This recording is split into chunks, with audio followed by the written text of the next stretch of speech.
Fala, gente, sejam muito bem-vindos. Nós estamos então no nosso MetaCast, nosso tempo de discipulado, tempo de conversa, bate-papo sobre vida na vida. Gosto de dizer que esse é um momento onde a gente conversa com gente que é como a gente, né? São os membros e líderes da nossa própria igreja que falam ao seu coração, que falam ao meu coração, então é um tempo de bate-papo. E hoje eu quero apresentar para vocês um cara que particularmente é uma pessoa que eu amo muito, que é o Pietro. Pietro, seja muito bem-vindo, Deus abençoe você. Se apresenta para nós, Pietro, quem você é, conta para nós aí, você é casado, conta um pouquinho da tua história de vida aí. Legal. Pastorzão, prazer, uma honra. Então tô aqui, né, me chamo Pietro de Souza Gonçalves, tenho 24 anos, nasci em Palmeiras das Missões, sou casado, né, com uma mulher linda, chamada Samara de Marque, não podia deixar de falar isso também, né, senão lá em casa ia ter que arrumar.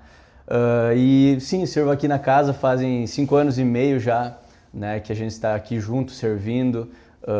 Amo o Senhor Jesus, amo servir a igreja e tô aqui para falar um pouco, né, da minha caminhada e quem sabe ajudar algum irmão aí que tá precisando ouvir uma palavra. Legal. Pietro, tu trabalha com o que, cara? Só pra gente entender um pouquinho. Eu sei que tu é um profissional hoje da área da informática, né? Como é que é? Técnico em informática, né? Antigo técnico em informática. Exato. Hoje a gente está na área de desenvolvimento de software, né? Trabalho hoje numa empresa chamada OptiData. A gente trabalha já há 4 anos com desenvolvimento, com sites, com sistemas. Realmente envolvido nisso que hoje em dia, né, é a área que os jovens mais gostam de focar, né? Estamos envolvidos nisso. Entendi. Você falou um pouquinho sobre jovens aí, cara. Hoje você serve no Ministério de Jovens, né? Conta para nós assim, como é que queimou essa chama com o Ministério de Jovens, quanto tempo você cuida de gente, quanto tempo você cuida de jovens. Sim. Eu gosto de contar que a minha história com liderança de jovens começou até antes da igreja, se fosse colocar, né? Eu vim de uma família que sempre me incentivou, né, na igreja, quando criança, lá em Palmeiras, meus tios, meus parentes sempre muito envolvidos com a igreja. Então eu sempre participava, né? Minha mãe, eu dou glórias a Deus hoje por ela, que sempre falava, não, domingo de manhã tu vai na EBD, que era a época, né? A escola bíblica ali dominical. Quanto tempo faz? Desde a infância que você é crente? Desde a infância eu sempre fui impulsionado para a igreja, mas que eu tive uma conversão foi mais depois. Confesso que é forçadão, aquela história, né, mano? Vai lá na EBD, vai lá na escolinha. A gente, então, ia, né? Eu aprendi, eu tenho hoje memórias daquela época, claramente uma aula ainda marcada no meu coração, que a professora estava falando sobre Jonas e o grande peixe. E eu lá na salinha, criança, né, lá em Palmeiras das Missões, marcou a minha vida. Olha como é importante, né, cara? Desde a infância o cara ia ouvindo, né? Com certeza. É uma construção, né, da criança no caminho do Senhor, né? E, enfim, a gente se mudou várias vezes de cidades, até que eu cheguei em Sarandi, uma época, uma cidade perto de Palmeiras, e olha como que é, né? O Senhor, quando quer pegar a gente, Ele pega. Uma noite, minha mãe convidou a gente para ir na igreja, lá em Sarandi, chamou a gente foi no culto e tudo mais, e o líder de jovens tem que ser meio louco, né? Então eu estava já com uns 12, 13 anos, a gente saindo do culto, indo embora na rua, quando eu olho para trás tem um líder de jovens correndo enlouquecido atrás de mim na rua, falando, ô, vem aqui, vem aqui, vem aqui. Eu paro, ele me convida, então, né, para participar ali do grupo de adolescentes, de jovens deles, que eles tinham na época. Entendi. Me discipula com 12, 13 anos, ali um período, cerca de um ano, me batizo com 13 anos de idade, e aí que muda um pouco o contexto da história, né? Depois de toda essa caminhada ali de introdução a Cristo, né? Chega ali a adolescência e eu me desvio, né? Me desvio até que chego aqui em Chapecó com 15 anos e aí sim, por isso que eu digo, né, que a liderança começou ali com 15, 16, 17 anos. Eu fiquei nessa área realmente organizando festas, organizando rolê com a galera. Eu era o cara que puxava, ô gurizada, vamos lá, vamos montar um grupo. Tu era um líder pro lado negativo. Pro lado negativo, né? Utilizando dos dons que o Senhor deu de influenciar pessoas, de buscar vidas, de cuidar de vidas, só que totalmente ao contrário do que a gente acredita, né? Tu sabe que eu penso, cara, que o que a Escritura diz que os dons do Senhor são irrevogáveis, né? E como, por exemplo, o próprio Balaão, onde o dom que tinha de profetizar em nome do Senhor Deus não tira esse dom dele, mesmo que ele seja utilizado de forma negativa, né? Então, o cara que tem um dom de liderança, ele vai exercer esse dom, seja ele positivamente ou negativamente. Então, naturalmente, líderes, eles, quando tem uma chamada de liderança, ele em qualquer lugar que tiver, ele vai se desenvolver, ele vai aglutinar pessoas, ele vai reunir pessoas. Então, por isso que a gente tem um desafio, né? Detectar quem são esses grandes líderes, né? Que aparecem no cotidiano, né? E realmente, nós chegamos a ter, na época, a gente montou um grupo de amigos, né? Chegamos a ter 20, 25 jovens ali, que é piá, né? Gurizada, que marcava de sair, jogar bola e tudo mais. Mas enfim, só que chegou um tempo que o senhor falou, hoje eu consigo ver isso, né? Que o senhor falou, chega, acabou o tempo, né, de utilizar para o outro lado, agora você é meu. Numa virada de ano, aconteceu, a gente não ia, fazia uns 2, 3 anos que eu não ia em igreja. O senhor por algum motivo, colocou minha família dentro de um culto de virada de ano, de 2017 para 2018. E ali eu acho que os irmãos, eles foram para virar o ano orando e viraram o ano ouvindo um jovem chorar numa cadeira, absurdamente alto. Meu amigo, que na época era cristão, até me abraçou, acho que ele tava, cara... Tá preocupado, aconteceu alguma coisa aqui. Alguém morreu. Alguém morreu. A igreja inteira em silêncio e um jovem chorando na fileira ali, copiosamente. Mas desde ali eu vejo que o Espírito Santo me abraçou, me encerrou, né, a minha caminhada no mundão, né, digamos assim. E no mesmo instante, eu cheguei em casa, pós virada de ano, saí de todos os grupos, falei, galera, gurizada, não dá mais. Minha vida agora é outra, eu quero outra coisa pra mim. E saí de tudo, tomei aquela decisão rápida, né, que a gente aprendeu com o senhor, que é 5 segundos de obediência, né? E aí sim fui introduzido numa liderança de adolescentes na época. Comecei a caminhar ajudando adolescentes, no outro ano ajudando jovens, e aí tive minha transição para cá em 2020, né? E aí já são 5 anos e meio aqui, mas 4 anos junto com o Fábio ali na liderança de jovens. Então, se somar, né, desde 2018 até aqui, já são quase 7 anos cuidando de vidas, andando com jovens, né? Deixa eu te pedir, cara, qual o maior desafio que os jovens cristãos enfrentam hoje? Você é um jovem cristão, é casado recentemente, com certeza tem um desafio na juventude por ser cristão, por ser jovem. Qual o maior desafio hoje que você detecta? Hoje a gente consegue ver muito bem, pastor, que a gente está uma geração conectada, né? É muita informação. É quase uma guerra pelos seus olhos, é uma guerra pelos seus ouvidos, é muita informação, muitas coisas para ver. Uma boa frase, uma guerra pelos seus olhos, uma guerra pelos seus ouvidos. Exato, é uma guerra pela sua atenção também, né? Então eu me lembro de Mateus 6,33, que foi: busquem primeiro o reino dos céus e a sua justiça, e os demais será acrescentado, né? Eu vejo que hoje os jovens, a gente, no discipulado, no cuidado, a gente tende a olhar para ele e falar, cara, o que Deus quer para a tua vida? O que Deus quer para você? Porque as muitas vozes podem fazer você sair do caminho. As muitas coisas para você ver, os muitos reels hoje, né, os muitos stories, podem fazer você ir por um caminho que não é o que o Senhor quer. Não é o que Ele quer. Então, vamos orar, vamos acalmar o coração, vamos botar os olhos nele de novo. Porque é um desafio para o jovem cristão hoje saber realmente o que o Espírito Santo quer para a vida dele, para não sair ouvindo, né, as muitas vozes. E não precisamos nem falar muitas vozes só do mundão, mas também os muitos discípulos virtuais que temos hoje, né? Muitos falsos profetas, muitos falsos ensinos, muitas doutrinas mais fáceis, né, cara? O que eu percebo hoje é que dentro desse grande universo da internet, a gente mesmo está aqui na internet produzindo conteúdo, mas eu percebo que há uma frase, cara, que foi motivo de chacota, que o ministro do STF falou, dizendo que a internet deu voz a muito imbecil. Eu não discordo dele, cara. Eu acho que a internet realmente deu voz a muito imbecil, mas também deu voz a muita gente que estava calado, que carrega uma coisa poderosa. Com certeza. E o que você tem visto de positivo nessa geração nova, atual, assim, que você acha que pode ser um grande potencial para o futuro? Eu ligo também já com o que a gente vive do discipulado, né? A nossa geração, ao mesmo tanto que ela é conectada, tem informação, e a gente sabe que é uma geração também às vezes ferida por paternidade, por, né, pais, mães, ex-líderes que às vezes machucaram, mas é uma geração que confia muito se você tem um coração verdadeiro, se ela vê em você alguém que ela pode confiar. que ela olha para você e fala, cara, esse não vai ser que nem o meu ex-líder que me machucou, não vai ser que nem talvez o meu pai que me traiu, que, né, faltou com verdade para mim. Então, o ponto positivo seria o fato da confiança e da lealdade? Ou... Eles se entregam ao ponto que você se deixa ser confiado.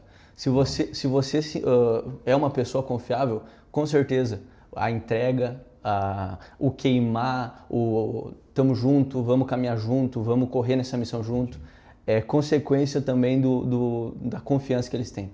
A gente fala, né, que a gente está lidando com a geração Z, né, a Gen Z lá. Então, essa Gen Z, a geração Z... Tá sendo alfa já agora, né? Já está transicionando quase. Mas eles têm, a gente aprendeu até nessa última viagem que a gente fez para São Paulo, que eles querem saber o porquê da missão. Isso. Né? Eles querem saber o porquê da missão. Por que eles estão fazendo isso? Por que ele precisa entrar na guerra contigo? Hoje, quando eu vejo talvez um jovem, vamos dizer, frio na fé, que não está se envolvendo muito, que não está correndo muito, tenho certeza que talvez ele só não entendeu muito bem a guerra que ele está lutando. Mas se você chegar num discipulado e falar, cara, nós estamos lutando isso, isso, isso, e nós vamos para aquele local, vamos para aquele lugar, nós precisamos ir junto. Quer ir junto? Eu estou contigo, nós vamos, né, dar a mão e vamos até o fim. Então, eu ia te perguntar agora o que funciona bem com os jovens na sua liderança e alguma estratégia que tem dado certo hoje para fazer esse engajamento acontecer. A gente sabe que aqui na nossa igreja deve ter em torno, não são muitos jovens, né?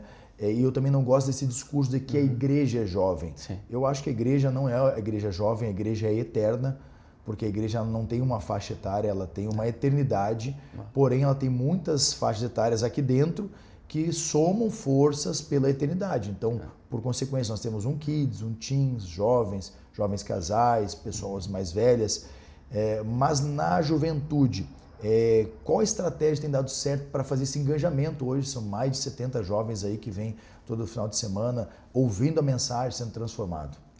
Eu gosto, né, de frisar sempre o que eu e a Samara mais focamos, que é o discipulado. O bom e velho discipulado ainda funciona, ainda tem efeito, né, talvez com estratégias diferentes, com um formato diferente. Eu não gosto de um discipulado com jovens de uma forma leviana, porque o jovem é intenso. Né? O jovem, tudo ele é intenso. Se ele vai fazer, ele entra de cabeça. Se ele quer fazer, ele quer tudo muito grande. Tem que ser. E o discipulado liviano que eu chego... Não, cara, eu gosto de chamar aquele discipulado que tu só marca na lista de tarefa da igreja, que não, fiz o discipulado, tá tudo certo. Mas que realmente você sente que é saber quem é a pessoa, quer caminhar com ela, quer amar a vida dela. Né? Que fala, cara, de onde você veio, quem você é, eu quero caminhar contigo, que nem o senhor fala, né? O discípulo ao lado, né? Realmente, quando a gente entende o discipulado com juventude, sendo intencional e intenso, ele consegue entender também o que você está querendo falar, consegue caminhar contigo. Tu sabe que uma das grandes ferramentas que a gente tem retomado, ministerialmente falando, é o discipulado. E se tu for olhar, cara, o que era um discípulo de Jesus na época de Jesus, ele era chamado os talmidins, os empoeirados. Por que empoeirados? Porque o discípulo tem uma obrigação de andar no rastro do seu Senhor. No caso, o Senhor não é como o Senhor de ordenança, mas aquele que é o mestre, que o conduz no caminho. Então eu olho hoje, cara, a geração, ela está em busca de pessoas que vão nortear elas, como tu falou, com um senso de propósito, com um senso de missão. E de verdade, assim, Pedro, o que eu percebo é que quando bem comunicado, o porquê, o pra quê, e sem ofensas de ego ou de vaidade, porque o cara vai ser questionado. Sim. Eu vou te dizer assim, muitos líderes têm caído da sua função de liderança porque não conseguem deixar ser questionado. Eu tenho um filho de 11 anos e, cara, o meu filho me questiona direto. Pai, por que disso? Pai, pra que disso? E isso tem me feito me refletir sobre a minha forma de paternidade e de liderança. Porque eu sempre fui um cara que eu não gostava de muitos questionamentos. Bom, eu sentei com um rabino por 3 anos e aprendi aos pés desse rabino.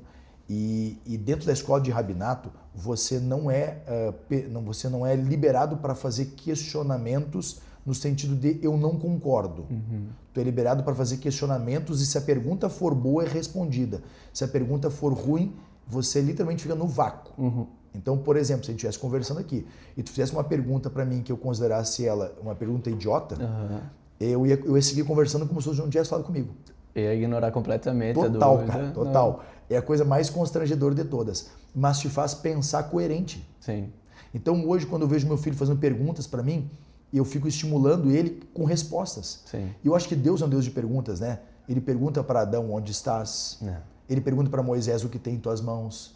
Jeremias ouve isso aí. Jeremias, o que vês? Entendeu? Então, o próprio Jesus perguntou o que dizem as pessoas que eu sou, né? O que pensam ao meu respeito, né? Então, quanto mais perguntas você faz e quanto mais perguntas os jovens te fizer, mais respostas você vai ter. Ou seja, a tua inteligência espiritual ela vai aumentar. Tende a expandir, né? Ganhar mais ferramentas, né? Deixa eu te fazer uma pergunta. Tu já teve alguma experiência marcante ou transformadora que aconteceu com algum jovem que você olhou, que você falou assim, cara, esse cara aí... Teve duas. Posso contar as duas rapidamente? Uma comigo, que nessa época, lembro que eu comentei ali, de desviado, poxa, estou lá no mundão, liderando no mundão. Sempre tive um amigo muito próximo mesmo. Onde eu ia, ele estava. Ia na torcida de Pecuense, ele estava. Ia organizar coisa, ele estava. Qualquer coisa que eu estava fazendo, né, com a galera, ele estava. E não foi diferente quando eu fui para a igreja. Recentemente ele me ligou e falou, cara, onde é que tu tá? Eu tô acompanhando você, tá ali na igreja, preciso conhecer. Agora ele é casado, né? Tem uma pequena. E eles vieram, a mulher dele se batizou. Então, realmente, e a gente foi jantar junto, e interessante que ele comentou justamente isso. Ele falou, cara, é impressionante a influência que você tem na minha vida. Onde você estava, antigamente eu estava, e agora que tu tá na igreja, eu tô na igreja também. Eu nunca me imaginei fazendo isso. Então, até um abraço para ele, né, o Marcelo, deve mandar para você. Seja bem-vindo, Marcelo. E ele tá envolvidão, né? Vou começar fundamento ali. Ele mesmo falou que vai se batizar agora. Uau. Então, realmente foi uma coisa que me fez olhar e falar, cara, vale a pena realmente o Senhor, né, nos trazer para isso. E a outra foi uma experiência recente também que a Samara viveu. Eu compartilhar que ela tinha uma menina que estudou com ela no ensino fundamental. Ela se mudou para Floripa há muitos anos atrás. Não era crente, não era, né, nada disso. E começou a acompanhar a Samara pelo Instagram, começou a acompanhar ela, começou a acompanhar a rotina dela. Certo dia ela chama a Samara e fala, olha, me ajuda a encontrar uma igreja? Me ajuda a encontrar uma igreja? Você se tornou minha referência de cristã, por tudo que eu acompanho vocês fazendo. Por acompanhar nossa casa, via o Instagram da Samara, ela tomou a Samara como uma referência cristã. A menina encontrou uma igreja, a Samara ajudou ela, foi batizada agora, semana passada. E tá fazendo tudo, né? A Samara fala tudo que eu mando, ela manda um livro, ela tá lendo, manda uma música, ela tá escutando. Tá discipulando ela mesmo pela rede social, né? Pela rede social, então realmente tem experiências que a gente vive com os jovens que eu e a Samara se olhamos e falamos, cara, nós estamos no caminho certo. Nós estamos fazendo o que Jesus quer de nós nessa estação. Então vamos continuar, vamos perseverar, vidas estão sendo ganhas, não somente no discipulado. 1 a 1, né? Mas também via rede social, pelo que a nossa vida está gerando, né? E a gente se alegra demais com essas experiências. Né? Deixa eu te perguntar assim, cara, eu sei que o desafio com jovens não é um desafio fácil, entendeu? Eu digo porque eu liderei jovens durante... A maior parte do ministério foi liderando jovens, né? E os jovens, eles são, como você falou, são intensos, eles são entregues, eles vão fundo, né? Mas como que você se mantém motivado e firme espiritualmente para continuar cuidando de jovens? Então, eu gosto de pensar que eu amo Jesus, eu amo mesmo Jesus. E tirando, né, aquelas práticas espirituais que a gente sabe, leitura, jejum, oração, que é uma ordem para todo cristão, eu vejo que o que muito me ajudou nos momentos difíceis, o que muito me ajudou, até na época de solteiro, jovem solteiro, é realmente estar envolvido com o corpo de Cristo. Servir a igreja como um jovem. Tinha semanas que eu gosto de brincar com o pessoal discipulado, que eles vêm muito pouco na igreja, né? Vêm muito pouco servir, um dia, uma coisa. Tinha dias que eu passava a semana inteira servindo na igreja, tinha evento na segunda eu tava, tinha coisa na terça eu tava, quarta eu tava, quinta eu tava, sábado nos jovens, domingo no culto.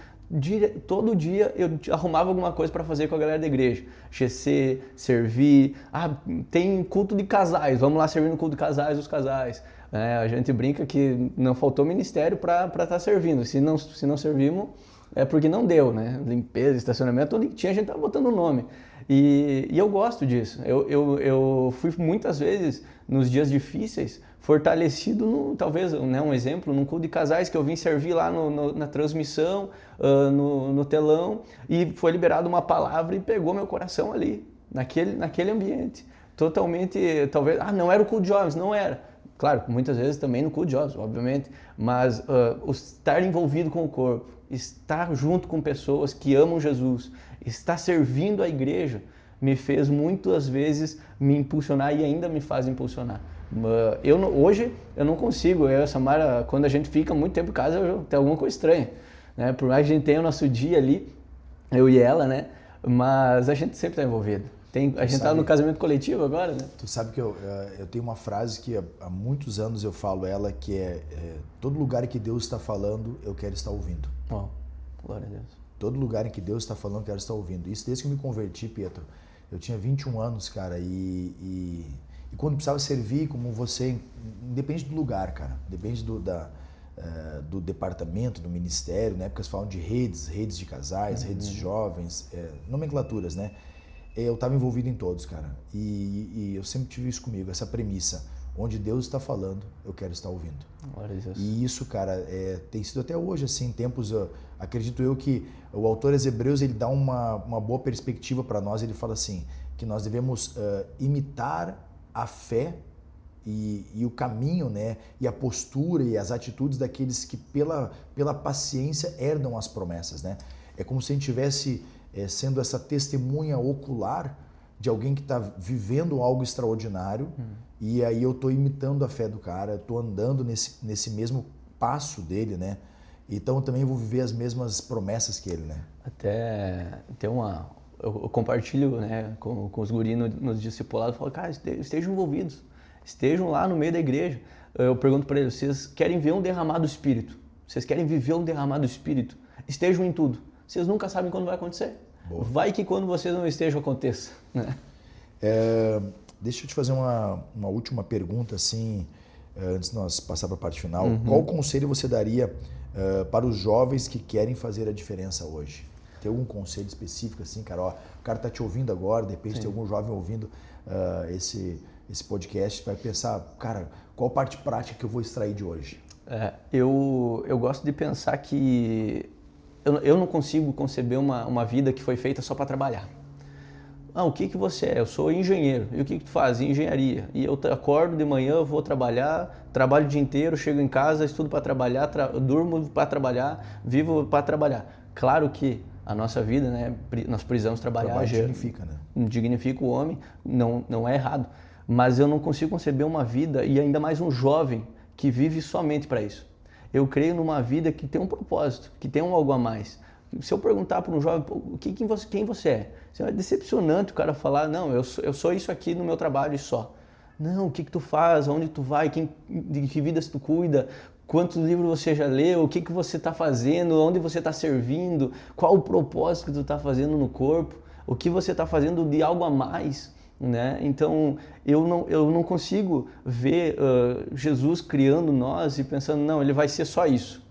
Eu vejo Jesus criando nós falando, ele vai ser um engenheiro, mas também vai ser um grande ganhador de vidas, vai ser um grande ministro da palavra, vai ser um grande marido, vai ser um grande empresário, vai ser um grande... Eu vejo realmente o Senhor colocando vários propósitos na nossa vida, mas que às vezes, né, a gente fecha eles todos em um por não conseguir ouvir a voz do Espírito. Fala, Espírito Santo, o que tu quer para mim? Quero ver a tua boa vontade. E casa, né, com o que a gente falou, que eu falei antes ali, de buscar primeiro o reino. Quando a gente busca o primeiro reino, as coisas são acrescentadas. Eu percebo que tem pessoas que se escandalizam com a riqueza e eu me escandalizo com a pobreza.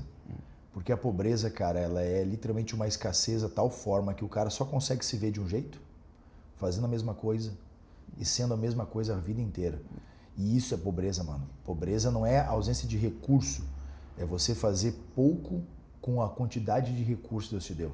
Tu para pensar, cara, a multiforme graça que Deus habitar em você, o Deus criativo habita dentro do Pietro e tem tudo para o Pietro poder executar, fazer, se desenvolver em diversas áreas e o Pietro limitar a ação de Deus a uma ação só. né? Então, eu não me escandalizo com a riqueza, eu me escandalizo com a pobreza. E eu quero encerrar aqui, Pietro, deixa uma palavra, um versículo que tem sido a chave do teu ministério, cara. Pode falar para aquela câmera lá e libera para essa galera que está te ouvindo aí. Legal. Eu acho que até vou ler, pastor, Hebreus 12, verso 1, do 1 ao 3. É um versículo que eu uso muito nos meus sermões. É um versículo que tem meu coração, e toda vez que eu leio, eu lembro do propósito. Eu lembro do porquê eu estou caminhando, do porquê que eu estou fazendo, do porquê para onde minha família está indo. E se tocar no teu coração e você quiser pensar sobre isso, o Senhor não tem, como o pastor falou, somente um plano X ali, que você vai ser uma coisa só e nada mais. Mas o Senhor quer que você fixe os olhos nele, quer que você caminhe debaixo da palavra dele, quer que você saiba todos os planos, tudo que ele sonhou para você. Um dia, o Senhor Jesus, quando pegou você, imaginou você, sonhou com você, ele não imaginou alguém cheio de ansiedade, não imaginou um jovem cheio de depressão, ele não imaginou um jovem cheio de medos, ele imaginou um filho amado, imaginou alguém que realmente ele quer usar na obra dele, que quer ter ele 100%. A palavra fala que nós o amamos porque ele primeiro nos amou. Talvez só você não sabia ainda que ele primeiro amou você. Agora, a sua vida precisa encontrar esse amor. E Hebreus, no capítulo 12, verso 1, vai dizer: portanto, também nós, uma vez que estamos rodeados por tão grande nuvem de testemunhas, livremo-nos de tudo que nos atrapalha e do pecado que nos envolve, e corramos com perseverança a corrida que nos é proposta. E olha o segredo: tendo os olhos fixos em Jesus, autor e consumador da nossa fé. Ele, pela alegria que lhe for proposta, suportou a cruz e o desprezar a vergonha. Assentou-se à direita do trono de Deus. Pensem bem naquele que suportou tal oposição dos pecadores contra si, para que vocês não se cansem e nem desanimem. Então você não foi planejado para ser alguém cheio de depressão, cheio de ansiedade, cheio de medos, cheio de incerteza. Você foi criado para ser um filho amado de Jesus, alguém que nasceu para cumprir a boa obra dele na terra. Uau! Gente, esse foi o nosso MetaCast de hoje. Foi um prazer ouvir o Pietro, com certeza já está edificando a sua vida, e nós convidamos você a compartilhar essa mensagem, compartilhar esse texto que o Pietro leu, compartilhar com alguém. Esse testemunho do Pietro também vai fazer total diferença, não só na sua vida, mas na vida daqueles que nos ouvem, tá bom? Essa é a maneira que nós temos de evangelizar e compartilhar a mensagem. Seja um instrumento das mãos de Deus. Deus abençoe grandemente, um grande abraço, até o próximo MetaCast.